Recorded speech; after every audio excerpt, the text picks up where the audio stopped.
ఉన్నాయి. శ్రీ అనేది మహాలక్ష్మి బీజము.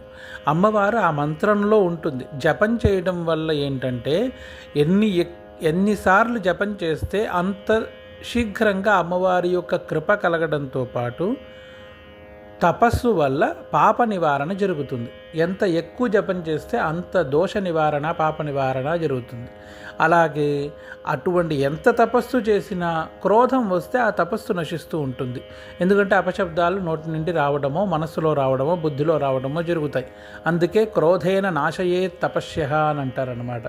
క్రోధం వచ్చింది అంటే ఆ క్రోధంతో మనస్సులో అనుకున్నా సరే మంత్రశక్తి ఉండడం వల్ల ఆ మంత్ర దోషం ఆరంభమైపోతుంది.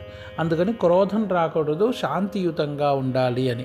అటువంటి మంత్రశక్తికి అమ్మవారు స్వయంగానే మంత్రరూపిణి అయి ఆ మంత్రంలో వసించి ఉంటూ కాపాడుతూ ఉంటుందన్నమాట. ఏ రూపంలో కాపాడుతుంది అంటే మంగళదాయిని అంబుజవాసిని. ఆ మంత్రంలో పద్మం వేసుకుని పద్మాసనంలో కూర్చుని మంగళమైన శుభకరమైన యోగములని, బుద్ధిని, భాగ్యాన్ని ప్రసాదిస్తూ ఉంటుంది. దానికి మంగళదాయిని అని అంటారనమాట.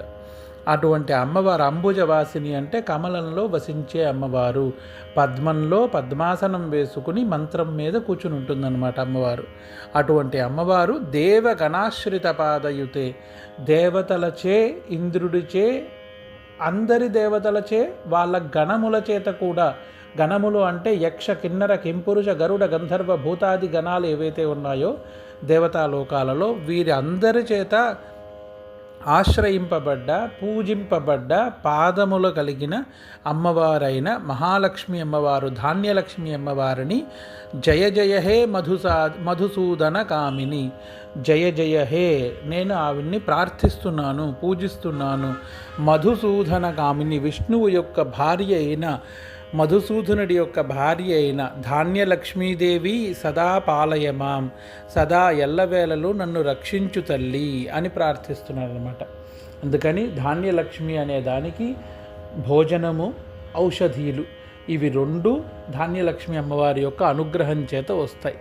ఆరోగ్యం ఈ ధాన్యలక్ష్మి అమ్మవారి యొక్క కృప వల్లే కలుగుతుంది. అందుకని భోజనంలో నియమాలు కొన్ని పాటించడం ఆరంభించండి.